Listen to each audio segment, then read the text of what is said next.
Hello. Um, Today I want to talk about how the grind never stops and basically peace never comes. This is actually my second take of the video. I've been umming and ahhing whether to have cuts or not within the video, and I've decided I think it's better just to do it in one take. So yeah, here we go. I believe you have the three stages of your life. It begins childhood, obviously. Then you've got your working life, and then your old age, your retirement. So when you're a child, basically you start to gain consciousness around 5 years old, give or take. For some it's earlier, for others it's later. But generally, right around the time you start to gain consciousness is when you have to go to school. And that means straight away you can't enjoy your life. School is basically programming you to get you used to work. You're there for 6 hours a day, maybe a little bit longer. And when you're a child, 6 hours is actually a massive chunk of your day, because you should be in bed by about 7 p.m, 8 p.m. when you're a little bit older. But that means that almost the entirety of your waking day is at school. Now, when you're at school, you learn topics and you complete years, like a school year. So you're stressing about these topics. Even as a kid, you're stressing. You want to learn. Deep down, you do. And once you've completed this topic, you either move on to the next one, or you get tested. And that means that you're stressing about learning it, and then you've got to stress about the test. Once you've done the test, basically it repeats again until you do your next topic, your next year. And this goes on until you either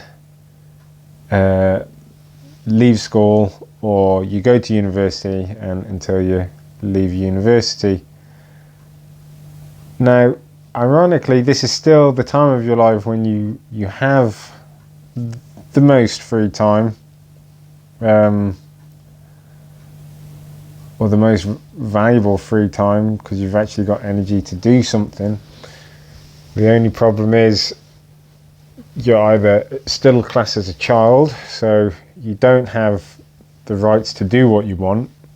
You have to ask your parent or guardian. And even if you can do things you want, you don't earn any money, so you can't really afford to do it. You don't have any mode of transport, you can't drive. I suppose you could take public transport, but you're not really going to do that as a kid. Now, university, that is when you're older, and you would argue that you've got more time, less time studying, but you know, you end up paying for this education. So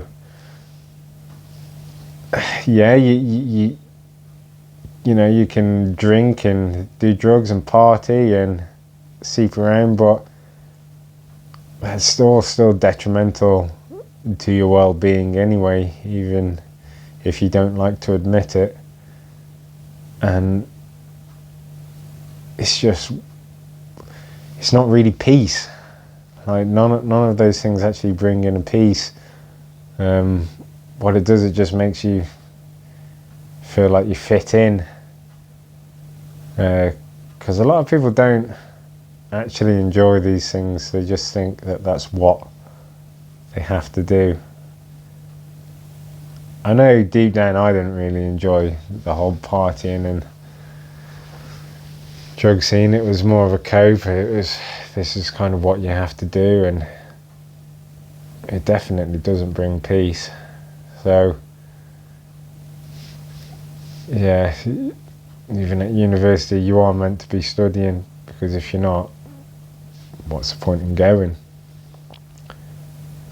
So once you finish your education, you go to work, and working, I'd argue you're lucky if you've got a 9 to 5, because there's many jobs where it's 8 till 5 or 7 till 5. Some even start at 6, or they're 8 till 6 or 8 till 8. Like, if you work for the NHS, you've got 12-hour shifts, and I know that's not the only place you get 12-hour shifts. So a 9 to 5 can be argued lucky.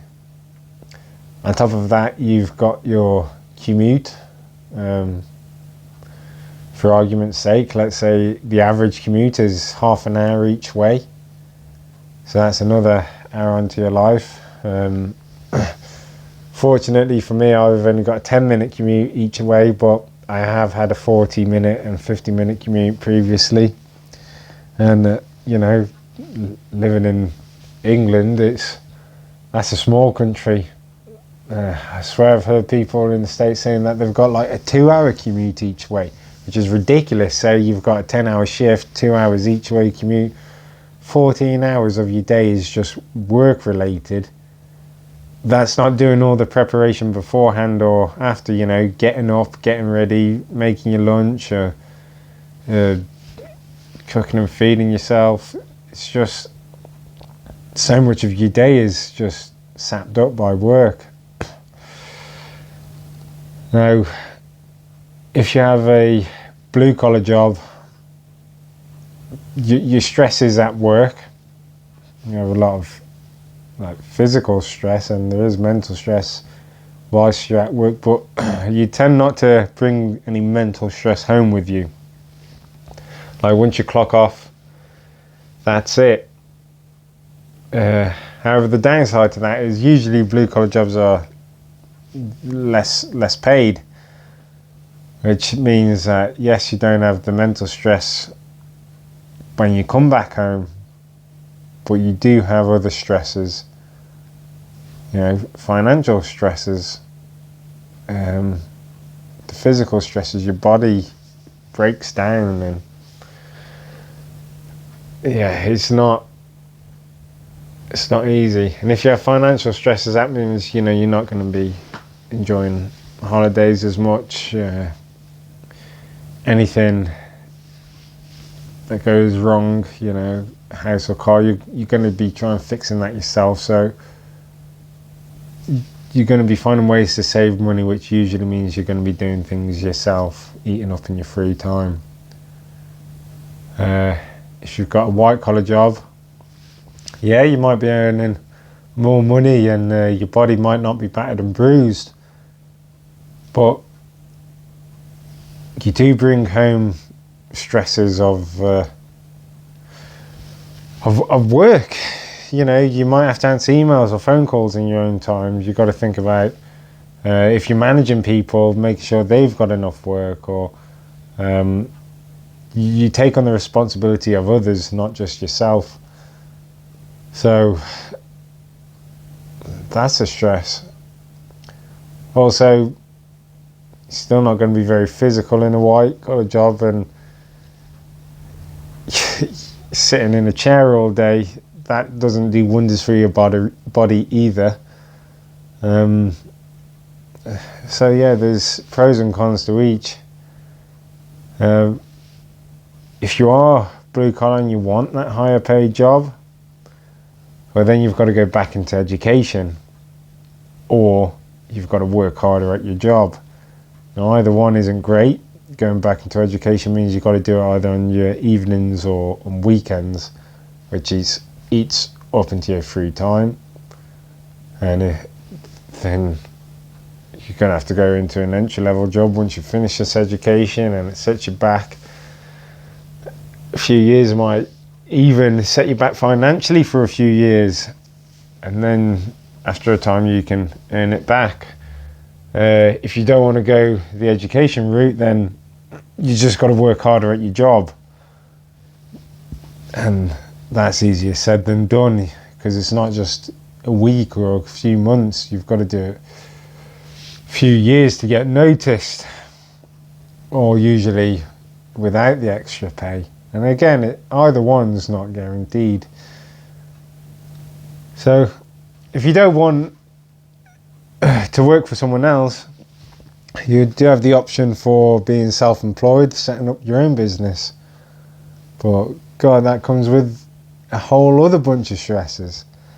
So you've got to do the job, the actual job which you're getting paid for when you're self-employed. But then you've also got to look for work. You've got more responsibilities on you. If things go wrong, say you're on the tools and you price up a job, the job goes slightly wrong, there's things that you did not cost in for, now you've got to soak up that cost. And if you don't, well, then you're going to have an unhappy customer, they might not pay. Like, there's a whole bunch of stresses when it comes to being self-employed. Also in the UK, when you're employed, the taxes are easy. Basically, it's done by your employer.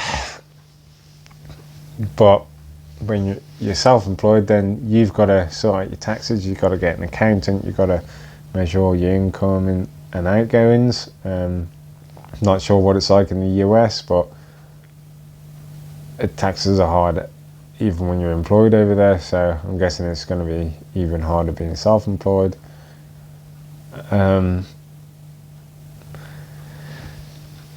Then pensions. When you're employed, you do have a pension. When you're self-employed, you've got to set that up yourself. Holidays. You get paid holiday if you're employed. Depending on when you are, depends on how much you get, but you got to set money aside for being to allow yourself to have some holidays. Yeah, and hey, if your business starts improving and then you want people working for you, then you've got to do the holidays, the pension, the taxes, all for your employees. You've also got to make sure that they've always got enough work, because if they don't, then they're going to be looking for another job. So owning your own business is rough. Yeah, you might be able to get a bit more money, but it's not guaranteed, and your whole life revolves around work then. Well, with holidays as well, in Europe you do get more holidays than over in the Americas. I mean, I'm blessed. I've got between 6 and 7 weeks off a year, what I'm entitled to, which is really lucky. Over in the States and Canada, and you might be lucky to get 2 weeks off a year, which is crazy. And yeah, 6-7 weeks sounds a lot, but when you consider a medieval peasant who probably worked 140 days in a year, then it starts to not look quite as good.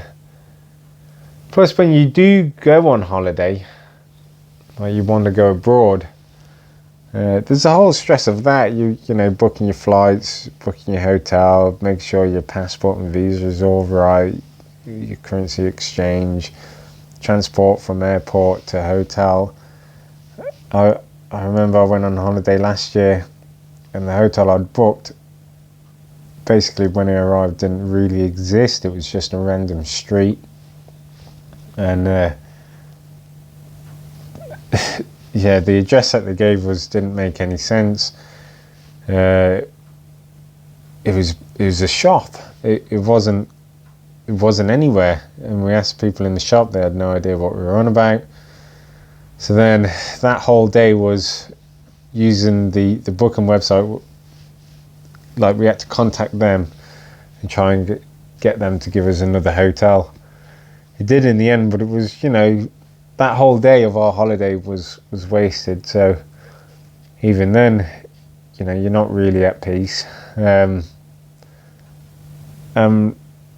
If you have a week or two off, the few days before you return back to work, you're actually just stressing about coming back to work. And it's not, people say it around here like, oh, I need a holiday after my holiday, because coming back from holiday is stressful. You're tired, you're exhausted, and you need that layover period before you get back to work. So yeah, holidays are nice, but it's not peace. So once you've done work, then there's the self-care. This is like the grooming of yourself, washing, cutting your hair, your beard, your if you're a girl, it's shaving your armpits, your legs. It's just the grooming. It's going to the toilet.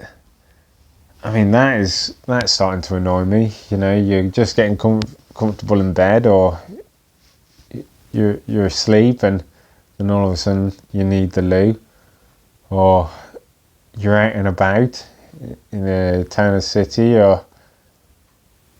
and then you need the loo then, and you've got to find a toilet. Usually you have to pay for one, so that's annoying. Yeah, let's see. Oh yeah, exercise. So self-care is exercise. You have to exercise. You do.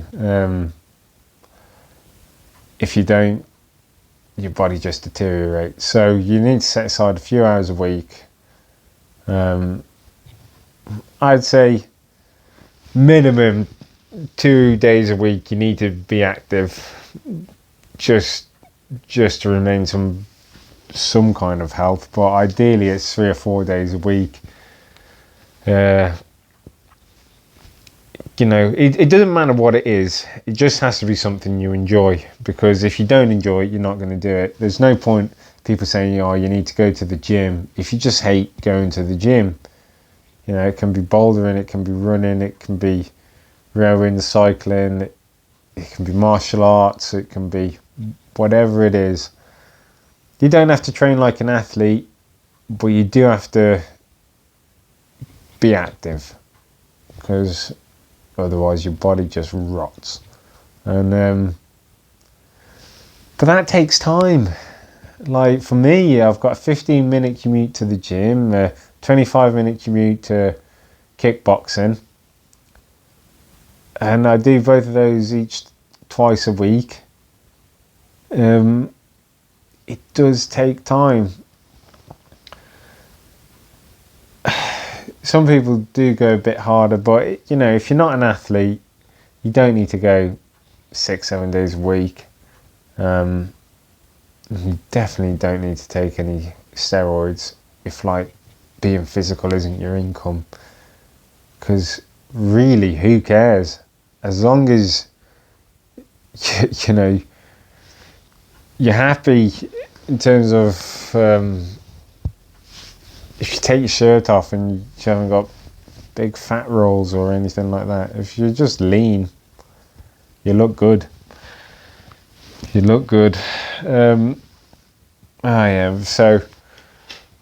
the other self-care is maintaining relationships. Now this can be friends, family, partners.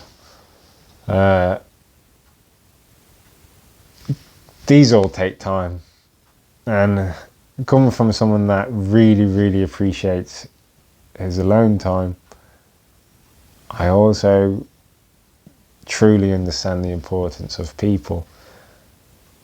Now, I don't know about you, but I get fed up replying to people. I do leave it a week or so a lot of the time, because as soon as I reply, I get another message back, and you're just like, just leave me alone. I'll talk to you when I see you, yeah, it might be months and months until I see you, but hey, that just means we've got stuff to talk about when I do. Yeah, I do understand the importance of keeping relationships, because we're social creatures. Humans are very social creatures, and in a world that is a dog eat dog world, it's important to have people that have your back, and it's nice to feel important where you've got someone else's back. Yeah, relationships do take time. They often lead to you doing things you don't want to do as well. They eat into your own time, but without them, the world's a very lonely place. Another thing for self-care is trying to do self-growth. So this is improving yourself, whether it can be like improving yourself financially, or just learning skills, or trying to be better in general. I have touched on all of these things in this video now. So like, you know, exercise is self-growth, studying is self-growth. Me doing these videos, this is me trying to be my self-growth. I know no one's going to watch them, but it's just giving me something to do. It takes a lot of time. Yeah, you do need to allocate time for that. And even if you enjoy it, there are days when you just don't want to do it, and but you've got to. Yeah. So with self-growth, then it's the home stuff. So with your home, it's stuff like cooking. You got your breakfast, your lunch, and your tea. You know, I have to make my sandwiches for work every single evening before work. Every single evening. Ugh. And the more extravagant of food you want to make, the longer it takes to do it, and then the more washing up you've got afterwards. So that just eats into your day. Really, really does eat into your day. And yeah, I hate cleaning, but that always needs doing. In fact, like, there's so much stuff in terms of cleaning that need doing. You've got you're washing up, you're wiping the sides down, is doing the dishes, it's cleaning the shower and the bathroom, making your bed, doing the laundry, hoovering, mopping, cleaning the windows, emptying the bins, cleaning the fridge. It's just stuff like that. And it stays clean for a week max, and then you've got to do it all over again. And I hate it. It's just so monotonous. And if you don't do it, you look like a slob. So, to be done. Yeah, it's got to be done. You've got DIY, so things do break. Just wear and tear. Natural things break. Like my back door broke last year. It was actually what I was trying to fit a new cupboard on the wall for base, and shut the door, and the glass smashed. So I was trying to fit a cupboard, then I've got to clean up all the glass, then I've got to cover the big gaping hole in the door, and that just eats into your time. And it was like a patterned glass, so then I had to ring up some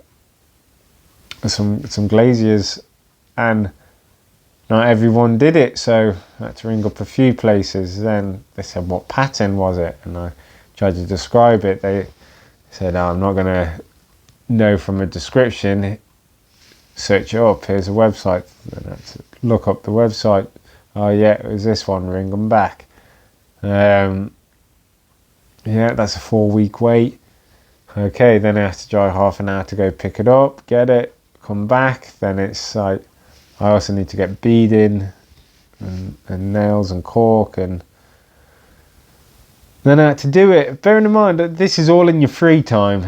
You know, work won't say, "Oh yeah, take Monday off so you can just do this." No, you've got to do it in your free time. So then my whole Saturday one weekend was just fixing this door. So there's no peace with that. Also, fixing the door's painted, and it's like this colour, but I didn't paint this was the colour when I moved in, so it's a custom paint. I don't know exactly what colour it is, and I'm not going to get an exact match, so I won't paint that door now until I'm going to paint this, which 10 years maybe, who knows.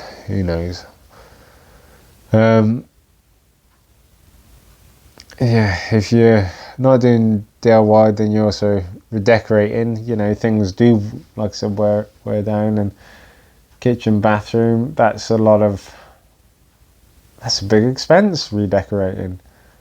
And you can either save some money doing it yourself or get someone else to do it, but that's money you could spend on, you know, doing what you want rather than what you need to do.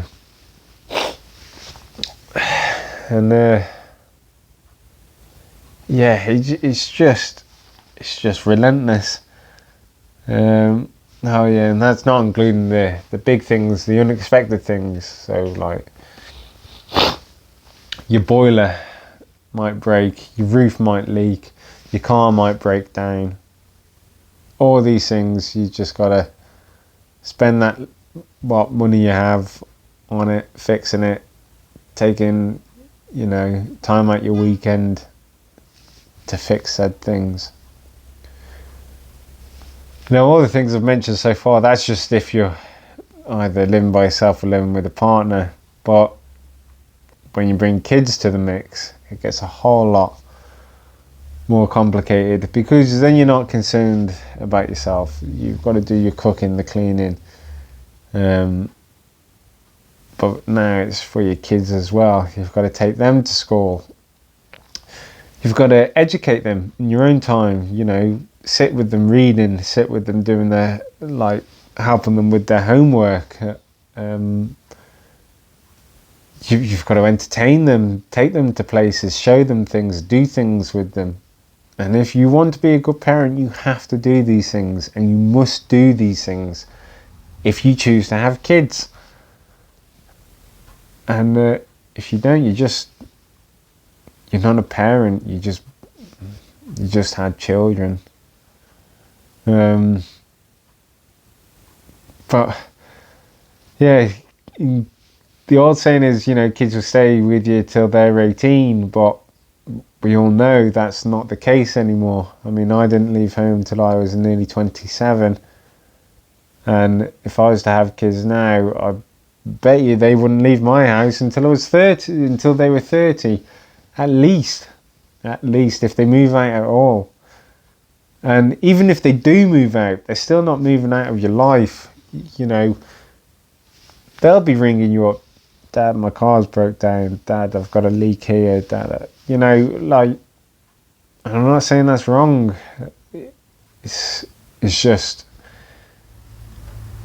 don't expect to have free time and peace, because you won't. Now, once you've done all of this, you retire, hopefully you've saved a bit of money. It's not guaranteed for people in my generation. It wasn't guaranteed for other generations through usually their own stupidity, but of just unfortunate luck. Well, yeah, so you're not working, so you do have free time, but all the things that need to be done in your day-to-day life take longer to do. Takes longer to care for yourself, and then what free time you do have, you're in pain, you're old, you can't do the things you actually want to do, and you always have that morbid reality that your time is almost up. So there's no peace there. You know, when you're old, you do lose your dignity. You need people doing things for you that you don't want to think about, you know, going to the toilet, etc., and or wheeling you around. It's not an honourable stage of your life, and you know, most people that you loved have been gone by that point. They've died. It's just the nature of the game. Especially if you don't have kids, it's going to be a very, very lonely existence. So, yeah, at that age, there's no peace. Basically, what I think is there is no peace in life. You actually don't achieve it. And when you do have these moments of peace, it's borrowed. It's on borrowed time, which is why you tend to always feel guilty for enjoying yourself. Life is just a constant grind. It doesn't stop. It'll never stop. There's always things to be done. Peace is a pipe dream. And it's just a thought that I have all the time. I mean, it's always been in my head, but ever since getting my own place, it's just been slapped me in the face even more.